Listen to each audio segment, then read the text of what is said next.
Okay, so let's talk about the Mughals. For centuries, these guys were one of the wealthiest, most powerful empires on the entire planet.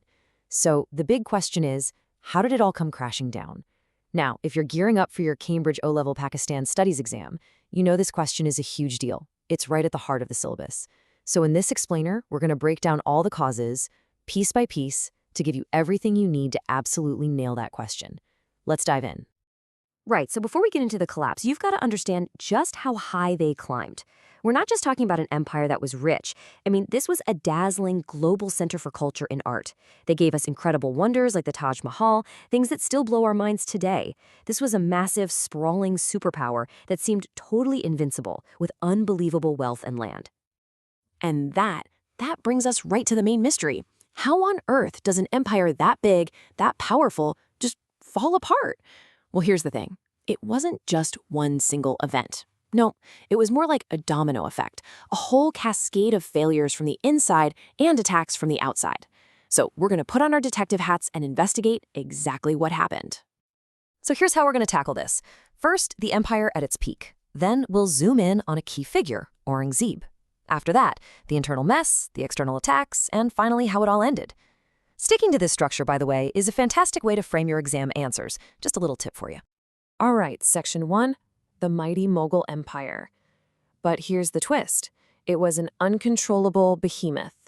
You know, its greatest strength, its sheer size, was also its biggest, most fatal weakness. It was just too big to handle. Just take a look at this map. The scale is incredible, right?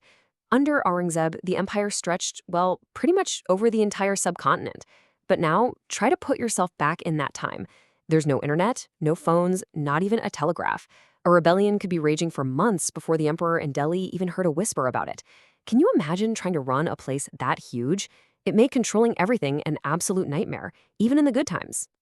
So, when you have an empire that's this massive and this hard to control, one thing becomes absolutely critical: leadership.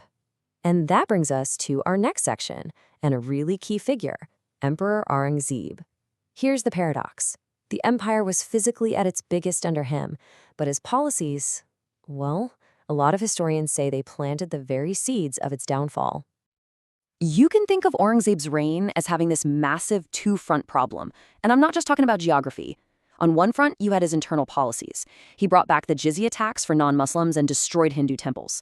This created so much anger and division, turning huge parts of the population against him. Then, on the other front, you had his wars. He was locked in this seemingly endless 25-year war in the Deccan that just sucked the treasury dry and exhausted the army. So get this. He was basically setting the empire on fire from the inside while also letting it get battered from the outside. A total disaster. Okay, let's pause on this term for a second, jizya, because it's super important for your exams. What was it? Simply put, it was a tax just for non-Muslims. Bringing it back was a massive, massive mistake. It made a lot of people feel like they were being treated unfairly, and it fed this idea that the Mughals were just occupiers who discriminated against them. And you know what that does? It makes it way easier for your enemies like the Marathas to get people on their side. So after Aurangzeb, the empire was already in a pretty bad state. It was divided and it was broke. But the story gets worse. The emperors who came after him, they didn't just fail to fix the problems, they basically threw gasoline on the fire. This is where we see the internal collapse really pick up speed. And you can really see this cascade of failure. It's like a perfect storm. First, when Aurangzeb dies, his sons immediately start fighting these bloody civil wars over the throne. That weakens the state right from the get-go. Then the rulers who do come to power are, well, they're often lazy, corrupt, and just not up to the job. They're more interested in luxury than in actually governing. So what happens? The whole administration starts to crumble. Ministers do their own thing, the government just stops working. And all the while, they're spending money like there's no tomorrow, so the treasury is completely empty. You see how each step just makes everything that much worse? Yeah, and this quote really just hits the nail on the head. While the entire empire was falling apart around them, the emperors were busy living it up, spending a fortune without a second thought. That kind of financial carelessness was really the final nail in the coffin for any hope of stability. I mean, you can't run an empire when you can't even afford to pay your own army. Okay, so we've talked a lot about the internal problems. Now we're going to switch gears and look at the threats coming from the outside. By the way, if you're finding this breakdown helpful for your Pakistan studies revision and it's helping you connect all the dots, do me a quick favor and hit that subscribe button for Spotwork Learning. We've got a lot more of these syllabus-focused explainers coming your way. Okay, you done it? Great, let's keep going. So let's recap. The empire is rotting from the inside out. It's weak, it's divided, it's broke. And you know what happens when a great power gets weak? Its enemies can smell blood in the water. This is when the external attacks started coming, one after another. And one group, in particular, the British, was perfectly positioned to take advantage of the chaos. And it wasn't just one enemy they had to worry about. They were literally being attacked from all sides. You had the Marathas rising in the south, these incredible guerrilla fighters.